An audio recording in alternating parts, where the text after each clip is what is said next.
పోయిన ఉంగరం. ఒక గ్రామంలో ఒక గృహస్థు మొదటి భార్య మరణించింది.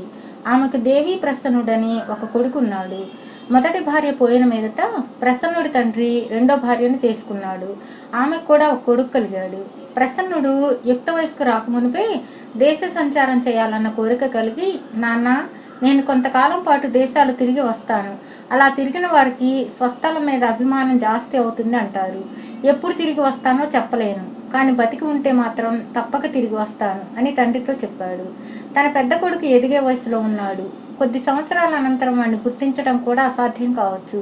అందుచేత ప్రసన్నుడి తండ్రి వాడికి తన మొదటి భార్య ఉంగరం గుర్తుగా ఇచ్చి దాన్ని పారేయకుండా వెంట ఉంచుకోమన్నాడు.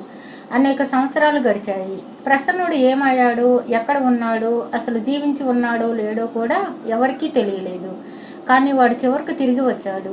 అయితే వాడి ఇంటికి వచ్చే దారిలో వాడి తల్లి తాలూకు ఉంగరం కాస్త పారేసుకున్నాడు.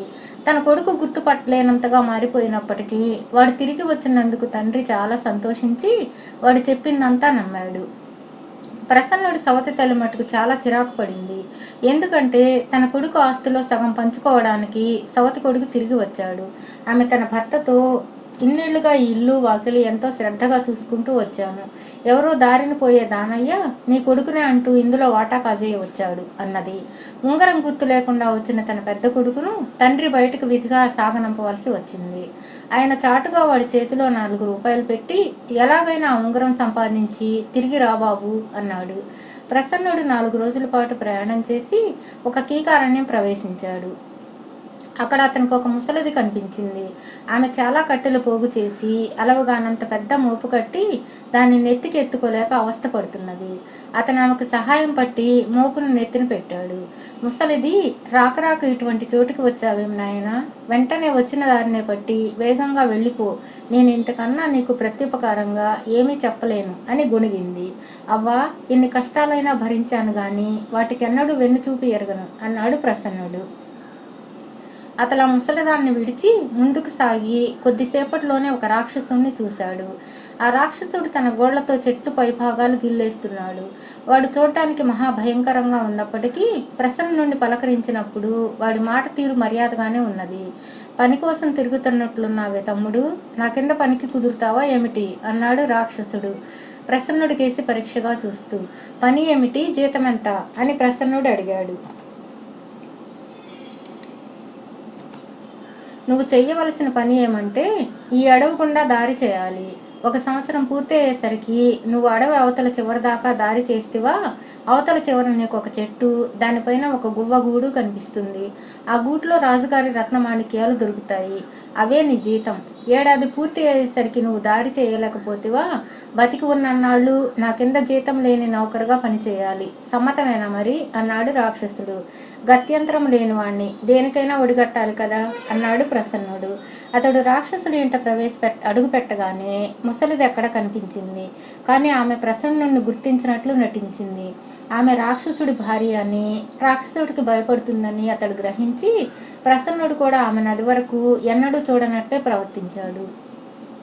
మర్నాడు ఉదయం రాక్షసుడు ప్రసన్నుడి చేతికి ఒక గొడ్డలి ఇచ్చి అడవిలో ఒక చోటుకి తీసుకుపోయి, ఎంత త్వరగా పని ప్రారంభిస్తే అంత మంచిది, ఏమంత కష్టమైన పని కాదు అని ఒక చెట్టును మొదలు పట్టుకొని ఎండుపుల్లను విరిచినట్లు ఫెళుక్కును విరిచి చూపి తన పని మీద తాను వెళ్ళిపోయాడు. కానీ ప్రసన్నుడు గొడ్డలు తీసుకుని మరొక చెట్టును కొట్టడం ప్రారంభించినప్పుడు దాని కర్ర గట్టిగా ఉండడం తెలిసి వచ్చింది. ఆ చెట్ల పేరే రాతి కర్ర చెట్లు. చీకటి పడి ప్రసన్నుడు ఇంటికి తిరిగి వచ్చాక రాక్షసుడు, పని చురుకుగా సాగుతున్నదా అని అడిగాడు. చురుకుగా సాగడమా, అబ్బో, ఆ చెట్లు చాలా గట్టిగా ఉన్నాయి అన్నాడు ప్రసన్నుడు నిస్పృహగా. నా పని వాళ్ళంతా ఒట్టి సోమరిపోతులు, ప్రతి ఒక్కడు నువ్వన్న మాటే అన్నాడు రాక్షసుడు. సోమరిపోతు అనిపించుకోవడం ప్రసన్నుడికి చాలా బాధ కలిగించింది. మర్నాడు మరింత శ్రమపడ్డాడు. కానీ ఫలితం చాలా కొద్దిగానే వచ్చింది. ప్రసన్నుడు రోజుకు 1-2 చెట్ల కన్నా పడగొట్టలేకపోవడం చూసి రాక్షసుడు చాలా ఆనందం చెందాడు. కొద్ది రోజులు గడిచాక ఒక ఉదయం ప్రసన్నుడు గొడ్డలు తీసుకుని వెళుతుండగా అడవిలో పుల్లలేరుతూ ముసలిది వెనకట్లాగే కనబడింది. చూడు బాబు, ఈ దుర్మార్గుడు మిగిలిన వాళ్ళకు అన్యాయం చేసినట్లే నిన్ను చేయబోతున్నాడు. నువ్వు కొట్టే చెట్ల నుంచి 70 చెట్లు వదిలేసి 71వ వరుస చెట్లు నరుక్కుంటూ పో. ఈ సంగతి రాక్షసుడికి ఏమాత్రమూ తెలియ నీకు రాక్షసుడు చెప్పిన చోట కూడా కొంచెం కొంచెంగా పని సాగుతున్నట్లే కనిపించని అని చెప్పి ముసలిది అక్కడి నుంచి వెళ్ళిపోయింది. ప్రసన్నుడు వెంటనే ఆమె చెప్పిన ప్రకారం చెట్లు లెక్క పెట్టుకుంటూ పోయి తాను మొదట కొట్టిన చెట్ల నుంచి 71 చెట్టును గొడ్డలితో ఒక పెట్టెను నరికేసరికి అది బెండు విరిగినట్లు విరిగిపడింది. ఆ వరుసలోనే మరొక చెట్టును కూడా అలాగే గొడ్డల పెట్టెతో పడగొట్టగలిగాడు ప్రసన్నుడు. అతనికి ఎక్కడ లేని ఉత్సాహము వచ్చింది. చీకటి పడేలోపుగా 100 చెట్లు పడిపోయి అడవిలోకి చాలా దూరం దారి ఏర్పడింది. అది మొదలు అతను రోజు ఎక్కువసేపు అడవిలో రహస్య మార్గం తయారు చేస్తూ కొద్దిసేపు పాత స్థలంలో పనిచేసి తెగ అలిసి ఇంటికి పోయేవాడు. పని ఎలా సాగుతున్నదని రాక్షసుడు అడిగితే ఏం సాగుతుంది, అవే చెట్టు రాతి చెట్లు అనేవాడు. రాక్షసుడు లోపల చాలా సంతోషించేవాడు. రాక్షసుడు పెట్టిన గడువు అయిపోవస్తుందనగానే ప్రసన్నుడు అడవి గుండా దారి పూర్తి చేసి అవతల పక్కనున్న మైదానాన్ని చేరాడు. అతను ఒక చెట్టు వద్దకు రాగానే దానిపై నుంచి గువ్వ ఒకటి ఎగిరిపోయింది. ప్రసన్నుడు ఆ చెట్టుకి దాని మీద ఉన్న గూటిని చూశాడు. అందులో ఎన్నో రత్నాలు మాణిక్యాలు గల నగలున్నాయి. అతను లోగడ పోగొట్టుకున్న ఉంగరం కూడా అందులోనే ఉన్నది. ప్రసన్నుడు పరమానంద భరితుడై ఆ నగలను తన ఉంగరాన్ని తీసుకుని చెట్టు దిగి వచ్చాడు. వెళ్ళి వస్తానని రాక్షసుడితో చెప్పే అవసరం కూడా అతనికి లేదు. అందుచేత అతను తిన్నగా రాజుగారిని చూడబోయాడు. రాజుగారు తన నగలకు దొరకవని నిరాశ చేసుకుని ఉన్నాడు. అందుచేత ప్రసన్నుడు వాటిని తెచ్చి ఇవ్వగానే ఆయనకు ఎక్కడ లేని ఆనందము కలిగింది.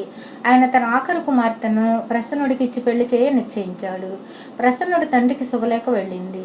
తన పెద్ద కొడుకుకు తన ఆస్తి పంచుకునే గీత లేకపోయినా రాజకుమార్తెను పెళ్లాడే అదృష్టం పట్టినందుకు తండ్రి పరమానందం చెంది పెళ్లికి బయలుదేరాడు. ఆయన రెండో భార్య పెళ్లికి తాను కూడా వస్తానన్నది. ఎంతో కాలంగా ఇల్లు వాకిలి చూసుకుంటున్నావు కదా, వాటినే చూసుకుంటూ ఇంటనే ఉండు అన్నాడు భర్త. ప్రసన్నుడికి రాజకుమార్తెకు వైభవంగా పెళ్లి జరిగింది. వారు రాజుగారి నగరంలోనే చాలా కాలం హాయిగా జీవించారు.